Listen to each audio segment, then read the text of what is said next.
Hello అండి. మాకైతే స్వామివారి కళ్యాణం టికెట్స్ అయితే దొరికాయి. పొద్దున్నే కళ్యాణానికి అయితే వెళ్ళిపోయాము. స్వామివారి కళ్యాణం పూర్తయ్యేసరికి కరెక్ట్‌గా 1 అయ్యిందండి. తర్వాత అయితే స్వామివారి దర్శనానికి అయితే వెళ్ళాము. దర్శనం కూడా పూర్తయి బయటకు వచ్చేసరికి 2:30, 3 అవుతదనమాట.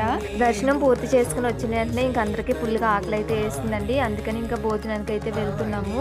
లైన్ మాత్రం చాలా పెద్దగా ఉంది. ఒక అరగంట టైం పట్టిందనమాట. ఎప్పుడు కూడా అంత పెద్ద లైన్ అయితే చూడలేదు. చుట్టూ తిరిగి రావాల్సి వచ్చింది. మేము తిరుమలలో 2 రోజులైతే ఉన్నామన్నమాట. ఉన్నన్ని రోజులు కూడా ఒక్క రోజు కూడా ఇక్కడ భోజనం అయితే మిస్ అవ్వకూడదు అనుకున్నాము. అంత ఇష్టం అనమాట. నాకు ఇక్కడ బాగా ఇష్టమైనది ఏంటంటే కొబ్బరి పచ్చడి, సాంబార్ అయితే చాలా ఇష్టము. మా హస్బెండ్కి కూడా ఇష్టం అంట. అలాగే మా పిల్లలకు కూడా ఫేవరెట్ అయిపోయింది. మేము ఎప్పుడు వచ్చినా వడైతే పడలేదు ఒకసారైనా వస్తదేమో అనుకున్నాము. భోజనం చేసిన తర్వాత చాలా సేపు ఇంకా గుడి దగ్గరే ఉన్నామండి. అలా కూర్చుని ఇంకా అలా చూస్తూ ఉంటే చాలా ప్రశాంతంగా అనిపిస్తుంది. నైట్ టైంలో అయితే ఇంకా బాగుంటది అనమాట. సాయంత్రం రూమ్కి వెళ్ళేటప్పుడు చిన్నగా షాపింగ్ అయితే చేసాం.